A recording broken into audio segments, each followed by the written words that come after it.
Hello friends, इस topic में आप जानेंगे कि आपसी बंटवारा जो है वो कब मान्य नहीं होगा। ठीक है, और आपसी बंटवारा कोर्ट द्वारा आप मान्य कैसे करवाएं। देखिए, अक्सर जो आपसी बंटवारा है 99% मान्य नहीं होंगे, लेकिन मैं ऐसी ट्रिक बताने वाला हूँ कि आपसी बंटवारा आप मान्य करवा सकते हो और किसी की हैसियत नहीं कि वो बंटवारा कैंसिल करवा ले।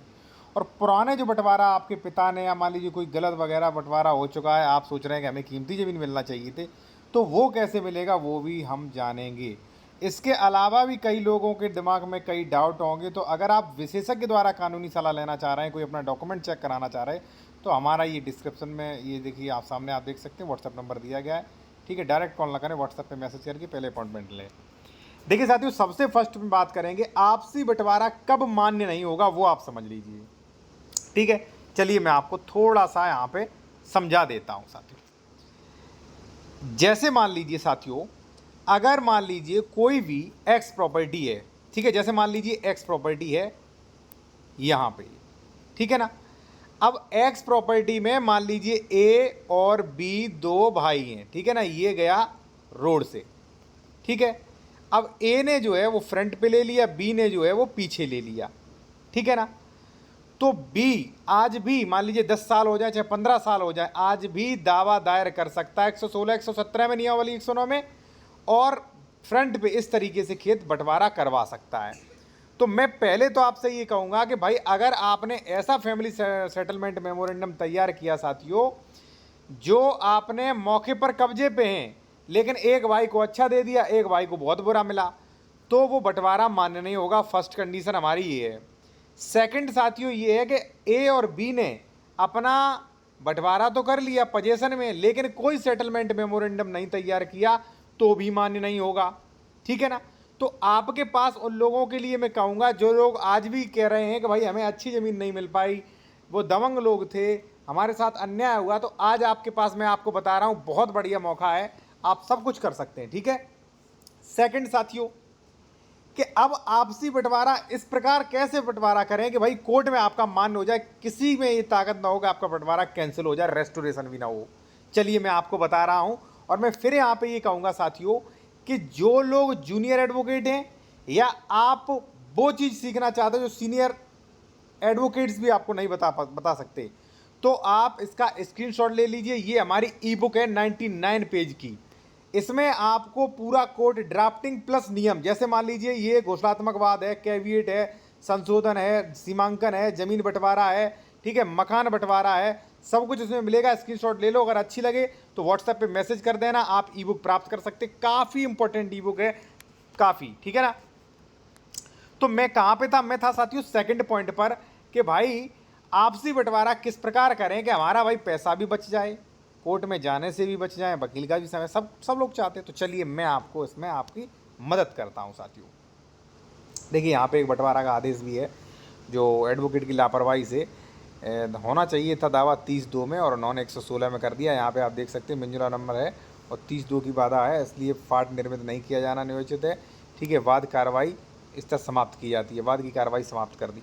तो भाई बंटवारा से संबंधित मैं एडवोकेट से भी कहूँगा कि आप सोच समझ कर निर्णय लें। मंजूरा नंबर है, कैसा नहीं, 116 में जाएगा, 17 में जाएगा, 30/2 में जाएगा, भाई आप लोग लें सोच समझ के। ठीक है, और ये हमारी जो ई बुक है इसमें सब कुछ मेंशन किया गया है, उसके बाद ड्राफ्टिंग मैंने बताया। ठीक है ना।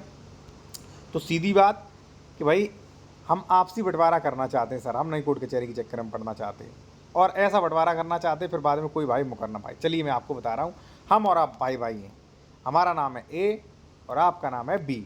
ठीक है, हमने और आपने इस तरीके से बांट लिया। ठीक है, ए का इस साइड, बी का इस साइड। ठीक है, मान लीजिए रेड वाला जो है वो ए का है और यहाँ पे जो है ग्रीन वाला है जो बी का है, और मैंने सेटलमेंट मेमोरेंडम तैयार कर लिया, 2 गवाह उसमें बना लिए। साथियों इस जो ही मान लीजिए सेटलमेंट मेमोरेंडम बनाया है गवाहों वगैरह के उसमें, ये आपका कैंसिल हो सकता है अभी। तो आप एक काम करिए, आप जो है दोनों भाई में आज देखिए सलाह है, दोनों भाई आज एक साथ खा रहे हैं, कल से हो सकता है दोनों भाइयों में लड़ाई हो, बच्चे होंगे, नया नया डिमांड होगा उनका। तो आप ऐसा करिए, इसमें से कोई भी लोग चले जाइए कोर्ट, जैसे ए चला गया कोर्ट। ठीक है, ए ने दावा किया और प्रतिवादी बना लिया बी को नोटिस आया। ठीक है, अब ए और बी, देखिए मुकदमों में तब ज़्यादा समय लगता है जब उसमें आपत्ति वगैरह चलती हैं। अब ए और बी सहमत हैं, तो ए ने भाई बंटवारा मांग किया, ठीक है, बी ने कोई ऑब्जेक्शन नहीं किया, नोटिस आया, बी ने कहा भाई हाँ हम सहमत हैं, कर दो बंटवारा, ठीक है। अंश डिक्लेरेशन किया कि भाई फलाने खसरा संख्या 78 में 1/2 जो है वो ए का है, 1/2 बी का है, ठीक है। चलिए बिल्कुल सहमत हैं क्योंकि भाई 1/2 है दोनों का। अब इसके बाद क्या होगा साथियों, इसके बाद जो है थोड़ा सा आप समय धैर्य रखें, इसके बाद साथियों ये होगा कि कोर्ट जो है वो एक डिक्री जारी करेगा, ठीक है ना, कि भाई ए का 1/2 और बी का 1/2 अंश घोषित किया जाता है, ठीक है। अब यहीं पे आप 117 का दावा करवा दें, ठीक है, कि महोदय कुरा और डिक्लेयर कर दो, तो फिर दोबारा डिक्री जारी होगी कि ए का जो है वो लाल वाला इधर दिया जाता है ए को, और बी को जो है वो ग्रीन वाला दिया जाता है, कुरा जो है डिक्लेयर हो गए। अब देखिए होगा क्या, जब लेखपाल कुरा बनाएगा तो ए और बी दोनों मिल लेंगे, ए कहेगा हमारा ये वाला कर दो, बी कहेगा हमारा ये वाला कर दो, ठीक है भाई साहब कोई दिक्कत नहीं, ऑब्जेक्शन वगैरह नहीं देंगे, तो वो आपका 1 महीने 15 दिन में जो है कुरा डिक्लेयर कर देगा, इसकी भी 1-2 महीने में डिक्री जारी हो जाएगी, बस आपका काम हो जाएगा। वैसे क्या होगा, अब मान लीजिए ए से बी की लड़ाई चल रही है, अब दावा किया तो बी ऑब्जेक्शन करेगा, नहीं हमें ये स्वीकार नहीं, फिर जब कुरा होगा तब बी ऑब्जेक्शन करेगा, नहीं हमें इधर कुरा स्वीकार नहीं, हमें इधर है, तो ऐसे बाद में लफड़ा ना हो, इसलिए आप एक लोग पार्टी बना लो और अपना केस कर दो, और इस तरीके से अपना मैटर सॉर्ट आउट कर सकते हैं। मैं सबसे बढ़िया आपको तरीका साथियों बताया है, ठीक है। तो ये हो गया, ये क्या हो गया, आपसी बंटवारा तो किया था लेकिन कोर्ट द्वारा डिक्री आपने जारी करवा ली सेकंड मामले में, तो कोई आपका कुछ भी नहीं बिगाड़ सकता, सबसे बेहतर ऑप्शन है भाई, ठीक है ना, ये कोई नहीं बताएगा आपको, मैं आपको बता रहा हूँ, और लोगों के पास जानकारी नहीं होती है भाई, ठीक है ना। अब साथियों पुराना बंटवारा कैंसिल कैसे करवाएं और हम कीमती ज़मीन कैसे लें, देखिए साथियों मैं आपको बताऊं, आप अगर मान लीजिए ये गाटा है कितने बीघा का भी, आपको यहाँ पे ढकेल दिया दबंगई से पीछे, आपको कीमती ज़मीन नहीं दी, आपका नाम है ए, आज मान लीजिए बंटवारा भी हो चुका है तो रेस्टोरेशन दे सकते हैं, बंटवारा नहीं हुआ है, आपसी बंटवारा हुआ था तो 116 117 में बात दायर कर सकते हैं, और अगर मिंजुमला खसरा हुआ तो 30 सबसेक्शन 2 में जाएगा। आप चाहें तो अपने डॉक्यूमेंट चेक करवा सकते हैं, अब बेहतर राय ले सकते हैं विशेषज्ञ द्वारा, हमारा कॉन्टैक्ट नंबर ये दिया गया है, ठीक है। और जो लोग बुक लेना चाहते हैं वो ये ले सकते हैं, इसमें सब कुछ आपको मिलने वाला है, ये सभी टॉपिक हैं, आप देख लीजिए टॉपिक, अगर आपको अच्छे लगे इनकी जानकारी तो आप ले सकते हैं।